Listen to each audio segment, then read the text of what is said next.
Hello friends, welcome to SS exam. दोस्तों, जैसे कि अपने ऑफिस मैनुअल पार्ट 1 बुक अपनों ने स्टार्ट कर रखी है, तो उसके चैप्टर्स के बारे में अपनी चर्चा कर रहे थे। तो उसमें अपनों ने 5 चैप्टर ऑलरेडी पढ़ चुके हैं। ये आप प्लेलिस्ट में जाके देख सकते हो चैनल की। और आज अपने चैप्टर नंबर 6 के बारे में चर्चा करेंगे। ओके, इस चैप्टर को अपने ख़त्म करेंगे, पूरा पढ़ेंगे। और दोस्तों, चैप्टर नंबर 6 से स्टार्ट करने से पहले मैं आपको जो पिछला चैप्टर नंबर 5 में पढ़ा था वो चीज़ें कुछ रिवाइज़ करवा देता हूँ। और दोस्तों, ये जो चीज़ें हैं, ये जो कंपैरिजन है आईडीएस की हायरार्की का, इनसे दोस्तों बहुत ही डर लगता है बच्चों को, क्योंकि ये चीज़ें याद नहीं रहती। क्योंकि ऐसी कॉम्प्लेक्स तरीके से ये हैं कि ये हमें याद नहीं रहती। और इसको याद करने के लिए मैंने कुछ शॉर्ट ट्रिक बताई थी पिछले वीडियो में। उस शॉर्ट ट्रिक को ही अपने थोड़ा सा और आगे बढ़ाएंगे और थोड़ा सा और अच्छा इसको समझने के लिए प्रयास करेंगे। इसके लिए मैंने डिफरेंट कलर्स यूज़ किए हैं, ताकि आपको जो डिफरेंशिएशन है दोनों के बीच का, तीनों के बीच का, वो ईजिली समझ में आ जाए। ओके, तो स्टार्ट करते हैं हायरार्की ऑफ आईडीएस। तो टोटल 8 प्रकार के ऑफिसर हैं। क्या क्या है मैं बताता हूँ आपको। पहला है जूनियर टाइम स्केल, फिर है सीनियर टाइम स्केल, फिर है junior administrative grade, junior administrative grade selection grade. ठीक है, यह है सीनियर एडमिनिस्ट्रेटिव ग्रेड, ये है higher administrative grade, higher administrative grade plus, और ये है अपेक्स लेवल। ओके, तो इसके अंदर आप देखिए 2 तो स्केल हैं, उसके बाद सारे ग्रेड हैं। ग्रेड में भी क्या है, पहले तो जैग आ जाएगा, फिर जैग के ब्रैकेट में एस जी सिलेक्शन ग्रेड, और फिर एस ए जी। पहले जूनियर फिर सीनियर, यहाँ पे भी पहले junior time scale, senior time scale, फिर यहाँ पे जूनियर एडमिनिस्ट्रेटिव ग्रेड, फिर यहाँ पे सीनियर एडमिनिस्ट्रेटिव ग्रेड। एक इसको अलग से याद रख लो। ओके, उसके बाद एच ए जी, फिर एच ए जी के आगे प्लस लगाना है, फिर अपेक्स लेवल तो आपको याद रहेगा। ओके, और जो दो 7वीं और 8वीं जो रैंक है एच ए जी की, एच ए जी प्लस और अपेक्स लेवल की, ये ओनली सी जी डी ऑफिस के अंदर ही रहती है। ओके, मतलब ये दोनों ऑफिसर सीजीडी ऑफिस के अंदर ही हैं, बाकी कोई से भी हमारी ऑर्गेनाइजेशन के अंदर ये ऑफिसर्स नहीं है। ओके, ना तो पीसीडीए सीडीए के ऑर्गेनाइजेशन में है, ना पीआईएफए और आईएफए के ऑर्गेनाइजेशन में है। तो ये कौन कौन से हैं, एचएजी प्लस तो है एडिशनल सीजीडीए, और अपेक्स लेवल के अधिकारी कौन है, सीजीडीए साहब। ओके, समझ में आ रहा है आपको। फिर देखिए फ्रेंड्स, चलते हैं अपने शुरू से। तो सीजीडीए ऑफिस को जैसे याद करना है हमें, तो सीजीडीए ऑफिस में आप याद रखिए, सीजीडीए ऑफिस की बात कर रहे हैं तो सीजीडीए तो आएगा ही आएगा। और ये देख लीजिए सब में सीजीडीए है, ये देखिए सब में सीजीडीए है। ओके, अब इनको याद करना है तो इनको आपको 3 चीज़ें याद करनी है, ए डी जे टी। इससे आपका काम हो जाएगा। 3 शब्द याद करो, ये भी याद हो जाएगा और ये भी याद हो जाएगा। ए डी जे टी, पहले ए है फिर सीनियर ए कर दो, ए को भैया सीनियर कर दिया मैंने, डी था डी को भैया सीनियर कर दिया मैंने, जेटी था जेटी को भैया सीनियर कर दिया मैंने। ओके, और ये आपने याद कर ही रखे, एडिशनल सी जी डी और सी जी डी है तो एच ए जी प्लस और अपेक्स लेवल। समझ में आया फ्रेंड्स। एक बार दोबारा बताता हूँ आपको मैं। देखिए, सी जी डी ऑफिस की बात कर रहे हैं तो सी जी डी तो आएगा ही आएगा। फिर आपको A D J T, A D J T, पीछे बोलिए A D J T, A D J T, A D J T, A D J T, A D J T करना है तो ए का A senior A, D का D senior D, J T का J T senior J T. ठीक है, इसको बोलते हैं A C G D A, senior A C G D A, D C G D A, senior D C G D A, joint C G D A, senior joint C G D A, additional C G D A और C G D A. Okay, अब चलते हैं P C D A C D A organisation के अंदर। Friends, जब हम P C D A C D A organisation की बात करते हैं तो मित्रों सी डी ए तो आएगा ही आएगा, क्योंकि मैं सी डी ए और P C D A organisation की बात कर रहा हूँ तो सी डी ए तो आएगा ही आएगा। जैसे मैं सी जी डी ऑफिस की बात कर रहा था तो सी जी डी ए तो आएगा ही आएगा, यहाँ पे सी डी ए तो आएगा ही आएगा। ओके, इसके बाद मुझे करना है ए D J T, A D J T लगा दिया मैंने, यहाँ पे सीनियर जूनियर का खेल नहीं है। इसके बाद मैंने एडिशनल उठा लिया यहाँ पे, फिर सी जी डी ए था तो यहाँ पे सी डी ए हो जाएगा, और फिर सबसे बड़ी rank P C D A. समझ में आ रहा है, याद हो रहा है कुछ। एक बार दोबारा देखिए दोस्तों, सी जी डी ए के ऑफिस में सी जी डी ए तो आएगा ही, A D J T, A senior A, D senior D, J T senior J T, और additional C G D A C G D A. A D J T लगाया, additional उठाया, फिर C G D ए था, फिर मतलब इसका सी G D आ गया तो यहाँ पे सी डी आ जाएगा, फिर इसका पी सी डी ले लिया मैंने। ठीक है, ये नीचे के दोनों कॉलम यहाँ पे खाली रहेंगे। मतलब आपसे ये सवाल पूछ ले कि एच ए जी प्लस और अपेक्स लेवल के अधिकारी कौन से ऑफिस में बैठते हैं, तो एकमात्र ऑफिस है सी जी डी ए का ऑफिस। ओके, बाकी 6 नंबर की रैंकिंग तक के अधिकारी तीनों के अंदर, जिसको अपने ए सी डी ए बोलेंगे पी सी डी ए और सी डी ए ऑर्गेनाइजेशन में, उसको मैं सी जी डी ए ऑफिस में वही अधिकारी चला जाएगा तो उसको ए सी जी डी ए बोलने लग जाएंगे। जिसको मैं डी सी डी ए बोलूँगा P C D A C D organisation में, उसको मैं सी जी डी ए में चला जाऊँगा तो उसमें senior A C G D A बोलने लग जाऊँगा।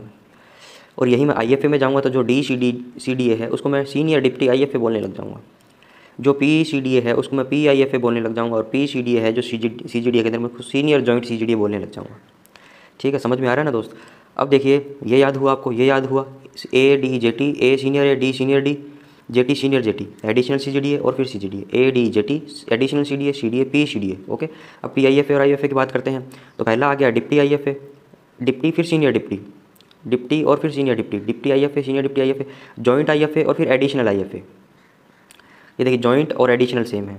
ओके, ये डिप्टी था, ये डी था, इसका डी को यहाँ उठा लिया, डिप्टी और सीनियर डिप्टी ये दोनों सेम है, फिर ये दोनों सेम है, मतलब ये चारों याद करने के लिए आपको CDA PCDA देखना पड़ेगा।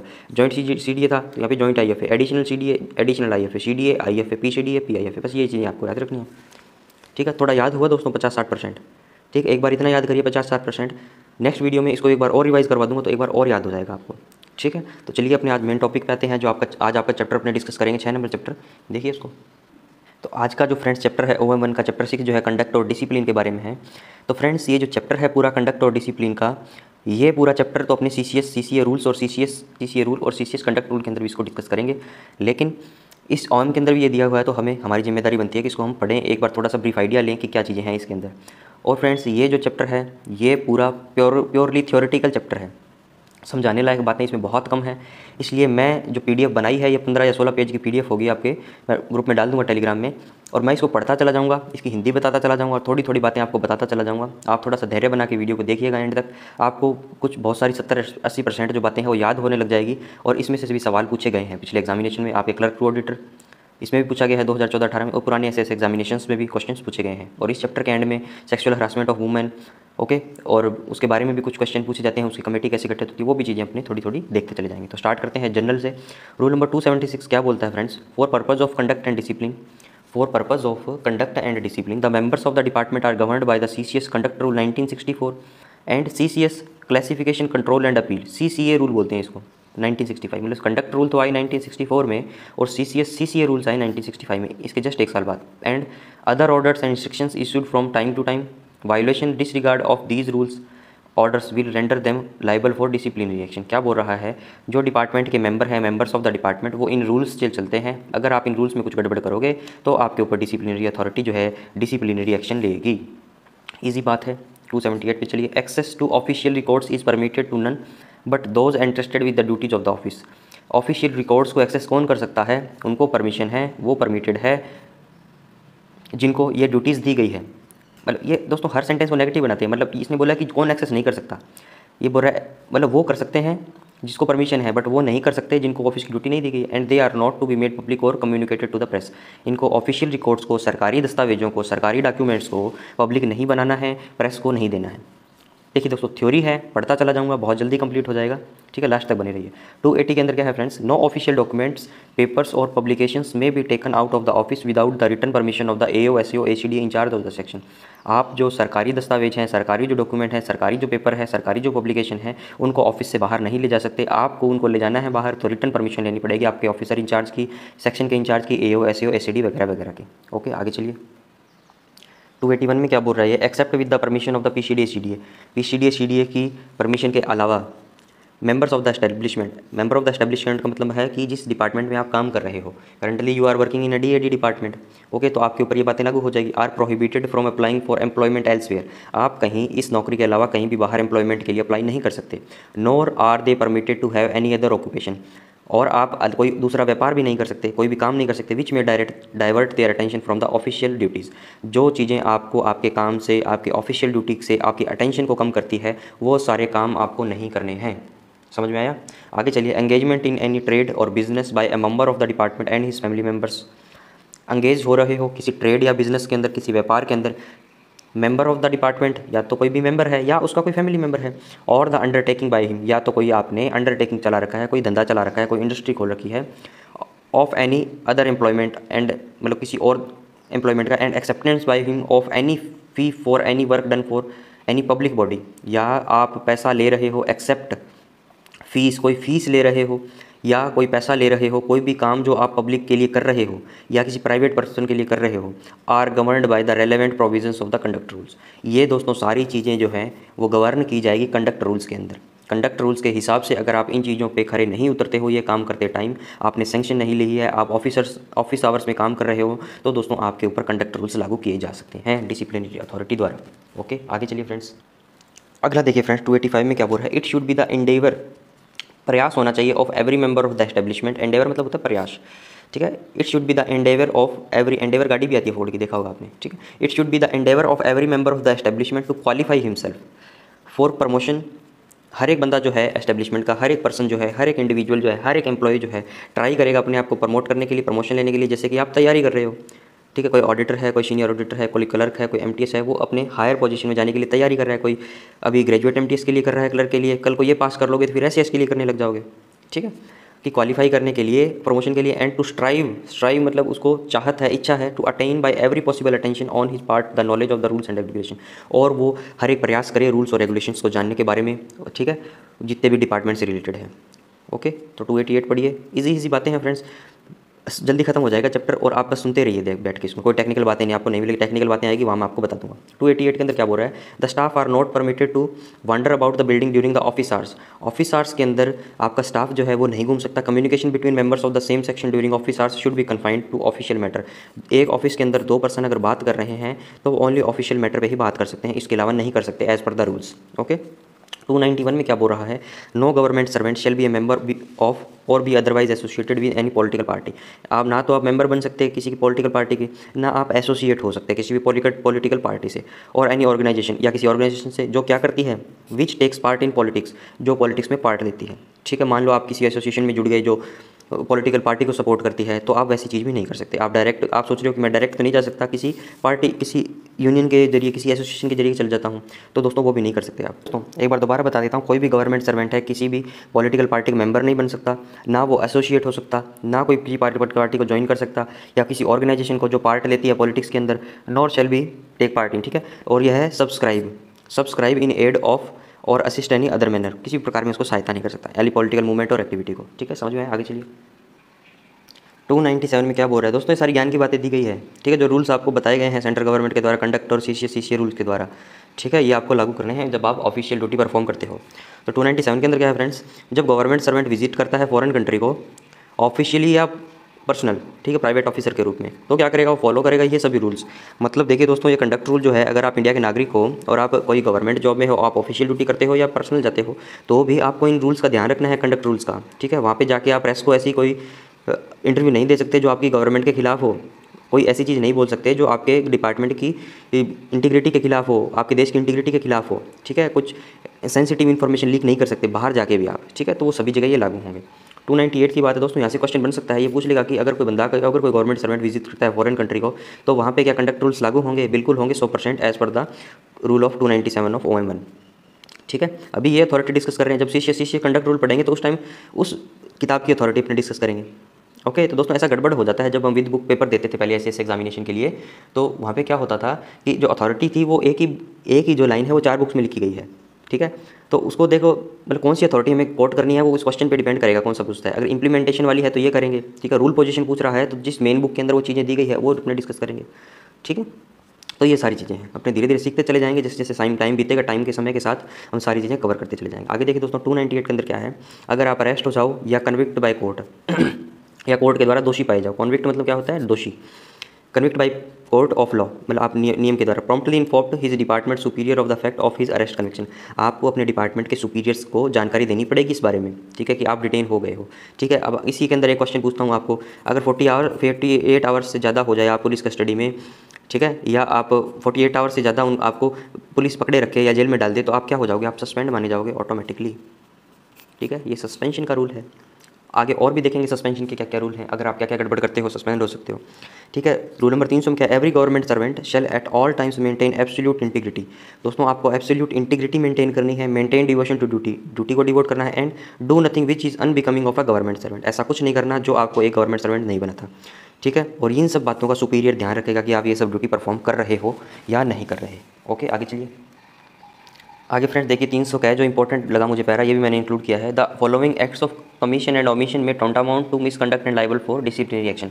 अगर ये नीचे लिखी हुई सारी बातों में से कुछ आप करते हो तो आप लाइबल हो डिसिप्लिनरी एक्शन लेने के लिए। ठीक है, मतलब आपके ऊपर लाइबिलिटी आ जाएगी डिसिप्लिनरी अथॉरिटी की कि आपके ऊपर डिसिप्लिनरी एक्शन लिया जाए मिसकंडक्ट का। ओके, तो क्या क्या पॉइंट है देखिए दोस्तों। विलफुल इन सब ऑर्डिनेशन, विलफुल सब ऑर्डिनेशन का मतलब है आप जानबूझ के किसी भी सब ऑर्डिनेट अथॉरिटी हो आप किसी ऑफिशियल सुपीरियर के नीचे, तो आप जानबूझ के उनको उनके नियमों का पालन नहीं करें, उनके इंस्ट्रक्शंस का पालन नहीं करें। और डिसओबीडियंस मतलब ओबे नहीं कर रहे रूल्स का, वेदर अलोन और इन कॉम्बिनेशन विद अदर्स, या तो खुद नहीं कर रहे या यूनियन बना ली ऑफिस के अंदर कि भाई हम तो काम नहीं करेंगे। To any lawful and reasonable order of a superior. Okay, कोई रीजनेबल और लॉफुल और reasonable order of the superior, मतलब सुपीरियर आपको रीजनेबल और लॉफुल ऑर्डर देता है। उस अगर सुपीरियर आपको कोई पर्सनल वजह से तंग करता है तो आप ये सब चीज़ें कर सकते हो। देखो डिज़ाइन की गई है दोस्तों नियमों की, तो उसके अंदर लैंग्वेज का बहुत खेल है। एक एक शब्द जो है उनका बहुत अच्छे से इस्तेमाल आपको करना है और इनका आपके डेली रूटीन लाइफ के अंदर इंप्लीमेंटेशन भी करना है। ठीक है, आपका सुपीरियर है, अगर आपको लॉफुल और रीजनेबल ऑर्डर देगा तभी आपको फॉलो करना है। If he is giving the personal order तो आपको वो फॉलो करने की ज़रूरत नहीं है। ठीक है, आप इसका ये मतलब समझिए कि आपको कोई भी फॉलो नहीं करना, जो लॉफुल रीजनेबल है वो आपको फॉलो करना पड़ेगा as per the CCS rule, CCS conduct rule. Okay, आगे चलिए दोस्तों, हैबिचुअल लेट एंड अटेंडेंस। आप हैबिचुअल लेट आते हो तो आपको ये डिसिप्लिनरी एक्शन लिया जा सकता है। Habitual absence without permission and over staying leave. Habitual हो आप एब्सेंस के लिए कि मतलब नहीं आते हो विदाउट परमिशन, और ज़्यादा ओवर स्टेइंग लीव, जितनी लीव लेके जा रहे हो 5 दिन की, आ रहे हो 15 दिन में, तो भी आपके ऊपर ये चीज़ें ली जा सकती है। If the servant is habitually negligent in respect of the duties for which he is engage. यदि नौकर जो है, नौकर मतलब सरकारी सर्वेंट जो है, is habitually negligent in respect of the duties for which he is engaged, मतलब जो उसको ड्यूटी दी गई है सर्वेंट को, वो उसको आदत है कि उसको नेगलेक्ट करते रहना, अरे नहीं करूँगा मैं तो नहीं करूँगा, ठीक है, ऐसी चीज़ें, तो उसके ऊपर भी डिसिप्लिनरी एक्शन लिया जा सकता है। इफ़ द एक्ट और कंडक्ट इज़ इनकन्सिस्टेंट और इनकम्पैटिबल विद द ड्यू और peaceful discharge of duty to his master. अगर दोस्तों ये जो सरकारी जो दोस्तों दफ्तर हैं, इसके अंदर मास्टर और सर्वेंट का खेल बताया गया है। इसको एक जो नीचे के लोग हैं वो सर्वेंट हैं और जो ऊपर बैठा लोग है वो है मास्टर, जैसे कि इसमें दिया गया है। ठीक है, अगर आप मास्टर की बात नहीं मानते हो, जैसे स्कूल में मास्टर था ना, टीचर, इफ़ द एक्ट और कंडक्ट इज़ इनकन्सिस्टेंट और incompatible with the due and peaceful discharge of duty. अगर सर्वेंट जो है अपनी ड्यूटी को पीसफुल डिस्चार्ज नहीं कर रहा है, उसके एक्ट और कंडक्ट जो है वो इनकन्सिस्टेंट है और इनकम्पैटिबल है, मतलब निरंतर नहीं है और उसको मैच नहीं करते सर्वेंट के जो उसको काम दे रहा है, तो उसके ऊपर भी ये चीज़ें की जा सकती हैं। इफ़ द एक्ट और conduct of a servant makes it unsafe for the employer to retain him service.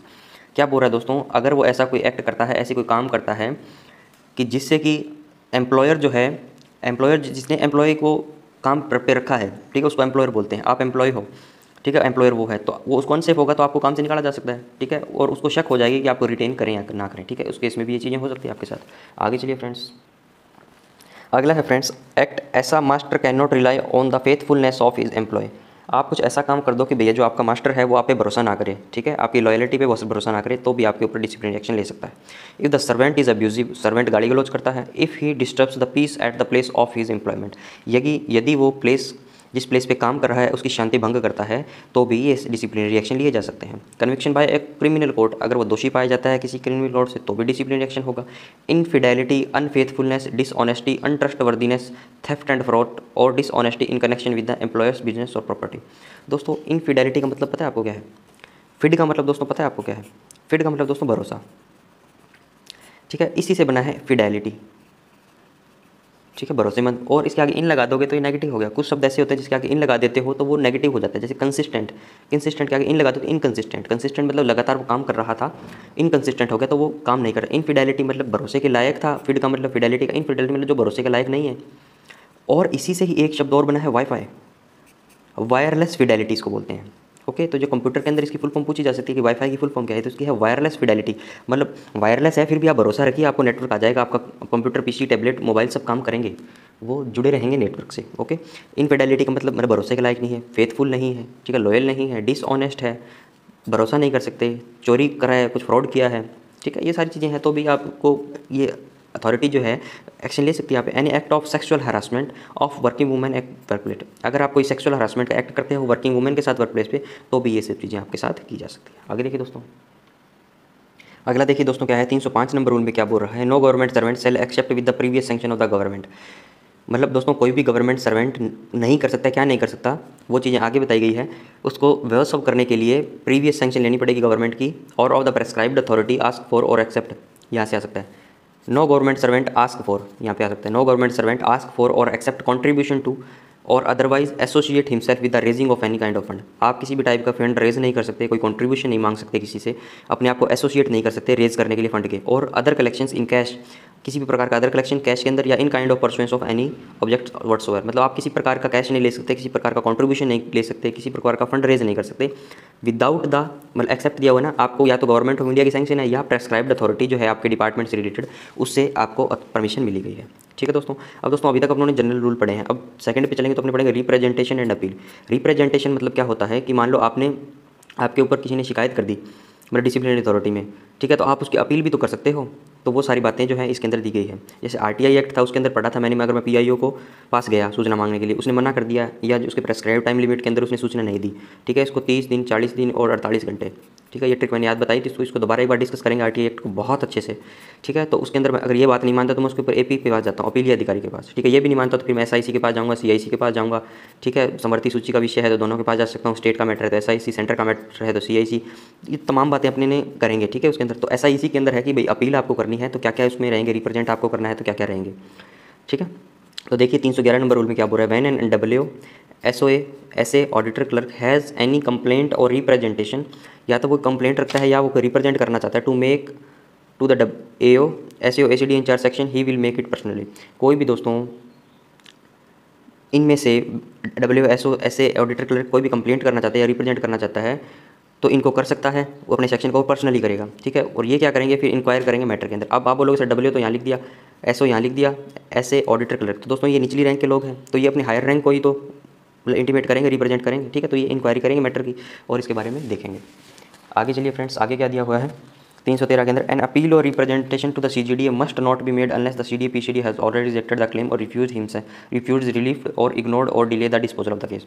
मतलब दोस्तों आपने कुछ अपील की, ठीक है, मान लो पहले तो आप इनको कराओ, ठीक है, चैनल यही आपका एओ एसएओ, ठीक है, इनसे आपको संतोषजनक जवाब नहीं मिला तो आप फिर इससे ऊपर कहाँ पीसीडी सीडीए चले गए मान लो, ठीक है। यहाँ से भी आपको संतोषजनक जवाब नहीं मिला, फिर आपको सीडीए जाना है, सीजीडीए जाना है, सॉरी, ये बात यहाँ पे लिखी गई है। A appeal can not be direct represented to the CGDA office, it will be going through the proper channel, ठीक है। If you are not, if the satisfactory answer will not given by the authorities PCDA CDA और AO एसएओ जो भी इसके बीच में आएगा तो आपको सीजीडीए पे जाना है, ओके। तो ये बात इसमें लिखी गई है। आगे चलिए दोस्तों, आगे देखिए फ्रेंड्स क्या है, representation to government must not be made unless all means of receiving attention और address from the CGDA have been exhausted.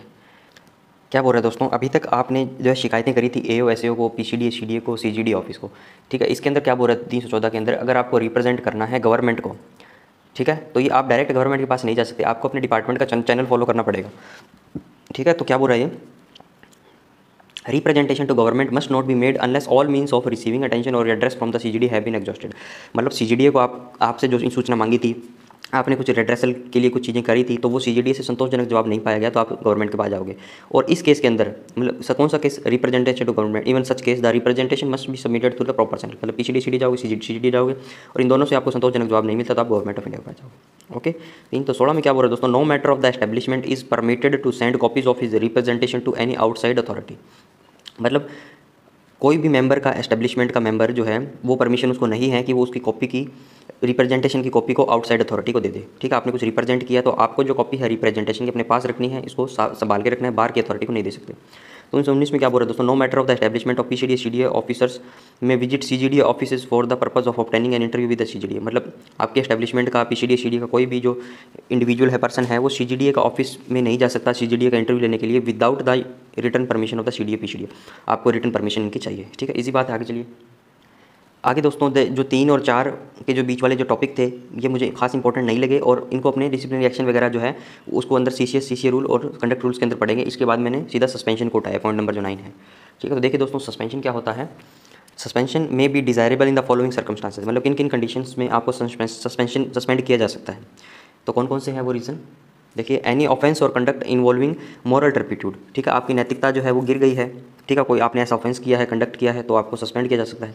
Corruption, embezzlement, कोई बंद कर दिया, कोई भ्रष्टाचार कर दिया, misappropriation of government money को मिस अप्रोप्रिएट कर दिया, possession of disappropriate asset, ठीक है, डिस अप्रोप्रिएट एसेट का पोजेशन करते हुए misuse of official power or machinery of government, ठीक है, ऑफिशियल पावर का और मशीनरी गवर्नमेंट का उसका मिस यूज़ कर रहे हो तो आपको सस्पेंड किया जा सकता है। Serious negligence and dereliction of duty, या तो सीरियस नहीं हो ड्यूटी को लेके या आप नकार रहे हो ड्यूटी को, ठीक है, इनकंसिडरेबल लॉस टू गवर्नमेंट, जिसकी वजह से गवर्नमेंट को लॉस हो रहा है, इस वजह से आपको सस्पेंड किया जा सकता है। Apprehension of the government servant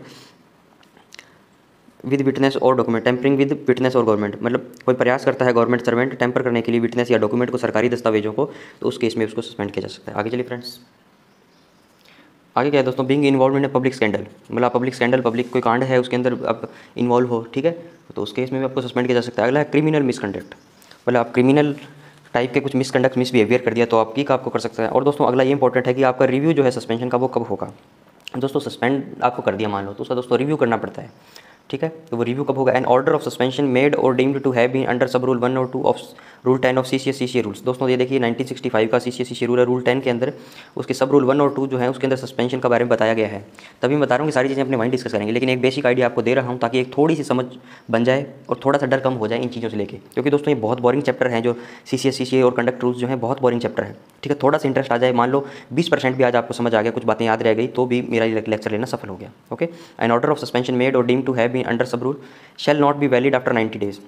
दोस्तों 90 डेज़ के बाद वैलिड नहीं है unless it is extended after review for a further period of expiry of 90 days. मतलब 90 डेज़ के अंदर अंदर आपको इसका रिव्यू करना ही पड़ेगा। ओके, इसके बाद दोस्तों इसकी वैलिडिटी बढ़ाई जा सकती है, वैलिडिटी घटाई जा सकती है। जो अंदर की बातें हैं वो डिसिप्लिनरी अथॉरिटी पे, एक्शनिंग अथॉरिटी पे, उन चीज़ों पे डिपेंड करता है। ओके, आगे है necessary to constitute review committee to review the suspension case. और आपको सस्पेंशन केस का रिव्यू करने के लिए एक कमेटी को कॉन्स्टिट्यूट करना पड़ेगा। ठीक है, तो वो देखिए दोस्तों क्या है, आगे देखिए फ्रेंड्स क्या है, जो रिव्यू कमेटी का कंपोजिशन की बात करते हैं अपन, तो देखिए इसके अंदर क्या है, authority by whom the suspension of government servant is order. मतलब जो अथॉरिटी गवर्नमेंट सर्वेंट को सस्पेंड करने के लिए ऑर्डर देती है उसको दोस्तों डिसिप्लिनरी अथॉरिटी बोलते हैं। ओके, और जो रिव्यू कमेटी है उसके अंदर कौन कौन से आएगा, एक तो डिसिप्लिनरी अथॉरिटी आ सकती है। ठीक है, मतलब डिसिप्लिनरी अथॉरिटी आएगी, और अपीलिएट अथॉरिटी जिस पे अपील करते हो आप, अपीली अधिकारी जिसको बोलते हैं, officer of the level of the disciplinary एपिटल अथॉरिटी, मतलब इनके लेवल का एक अधिकारी और इसके अंदर आएगा। ओके, तो देखिए क्या है कंपोजिशन ABCDE।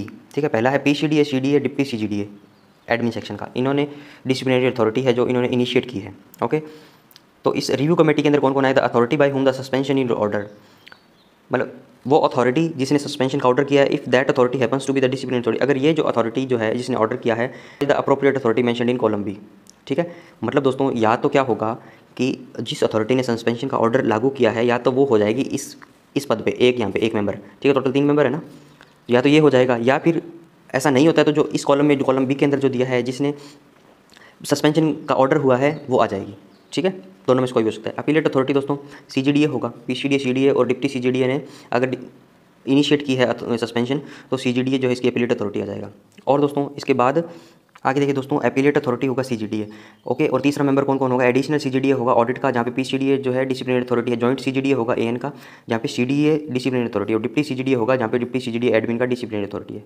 समझ में आया दोस्तों, 3 मेंबर होंगे PCDA CDA डिप्टी CGDA जो है, अगर डिसिप्लिनरी अथॉरिटी जो है वो उसको सस्पेंशन को लागू कर रहे हैं तो ये 3 की रिव्यू कमेटी बनेगी, या तो इनको काउंट कर लेंगे या जो अप्रोप्रिएट अथॉरिटी है उसको काउंट कर लेंगे। अपीलेट अथॉरिटी इस केस में CGDA ही होगा। ठीक है, और अलग अलग डिसिप्लिनरी अथॉरिटी के केस में एक अलग अलग मेंबर इसमें से लिया जाएगा। ओके, आगे चलिए, आगे देखिए दोस्तों, prohibition of sexual harassment of working women.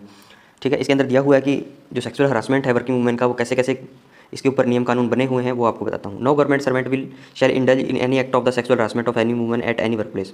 मतलब आप वर्क प्लेस के अंदर कोई भी सेक्सुअल हरासमेंट की एक्टिविटी के अंदर पार्टिसिपेट नहीं कर सकते। ठीक है, और जो इंचार्ज है वर्क प्लेस का वो भी अप्रोप्रिएट स्टेप लेगा इस चीज़ों को प्रिवेंट करने के लिए।